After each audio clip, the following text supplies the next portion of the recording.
Fourth-ranked UFC welterweight Michael Morales is no longer undefeated after a loss that he suffered in basically an exhibition. It really is an exhibition. Um, like a kind of off-brand Ultimate Fighter, like Ultimate Pelea. Pretty much probably says Ultimate Fighter in Spanish, I'm pretty sure.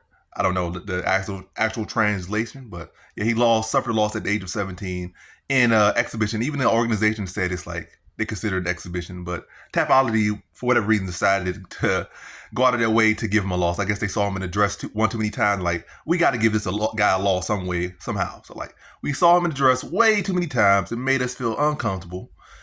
And we just don't like this guy. So we're going to find a way to give this guy a loss some way, somehow. So the footage starts appearing on the internet. And they're like, yeah, we're going to give him a loss for this exhibition fight. So at the time, again, Michael Morales was 17 years old, didn't have a pro license, and it was supposed to be exhibition.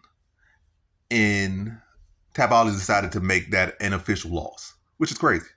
But it's seeming like no other website of any reputable source is, or any reputation is following suit. The UFC is not following suit and trying to give him a loss. Dog's not doing it. Some other things like smaller sites saying like, yeah, we're not doing it.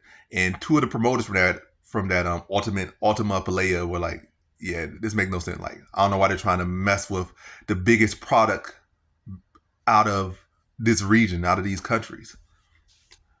South America, Central America, whatever.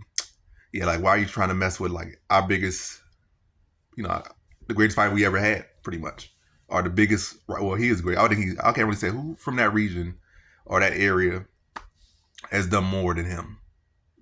I can't think of anyone off the top of my head, and he definitely has more potential to do further things.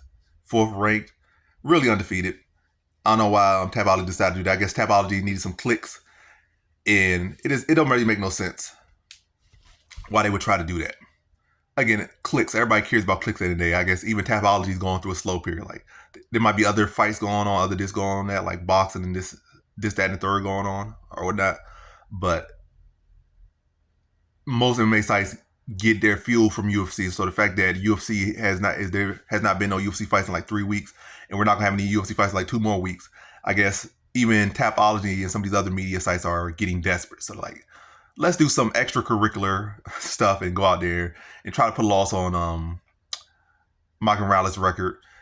That'll get some attention. That'll get us some hate, but it'll get us some attention. So I guess that's what they're out doing. So everybody in the MMA scope, in the MMA niche, in the MMA news cycle or whatever, the what do they call it, the theatrical universe or whatever, is desperate for content, me included.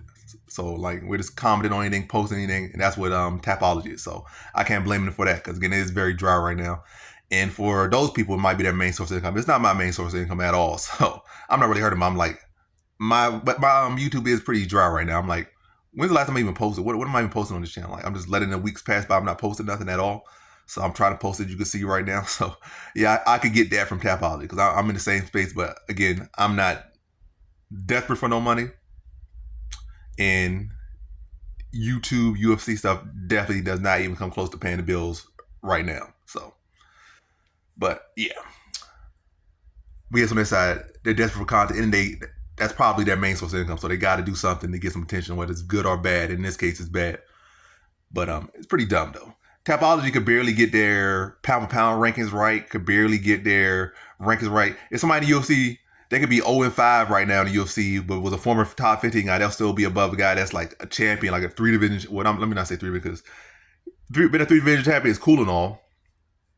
Well, maybe as far as the pound like, if you got 3 division champion in a respectable organization, like, you probably should be over some guys in the UFC that, really haven't been looking the best on the pound list. And maybe depending on who you beat, you really could be ahead of a lot of guys that are great in the UFC at the moment. You're beating these guys like that. Probably, let's say, some guys that left the UFC that were highly ranked, like they were highly ranked or former champion, like say a guy was a UFC champion, 2 defending belt twice or whatever, but they left because of a contract dispute, and they went up to this other organization, they got stopped. And then maybe a top undefeated guy that from UFC top 10 dropped out, and they that was really good and promising and left UFC for contract reasons. And, you know, say they're beating real credible guys, beating other guys from other organizations. Like, maybe that person should be above a lot of other guys on the UFC list and the pound list. But Tapology greatly favors UFC on the pound list and just individual ranking. And the craziest one is definitely the individual ranking. Like, you'll see a guy like Neil Magny will be over literal champions who have like either like one loss or no losses, 5 defenses in their league, and it'll be like everyone in the UFC rankings and then everyone else, unless Tapology just decides to favor them. And then even if you're a little bit mediocre outside of UFC, they'll put you above some guys in the UFC. If Tapology favors you. But other than that, most time Tapology ranking just going I don't know if somebody's actually manually doing it, but the rankings is, when you look at some of the Tapology rankings, like really look into it, it'd be ridiculous. The stat tracking be weird, the rankings be weird.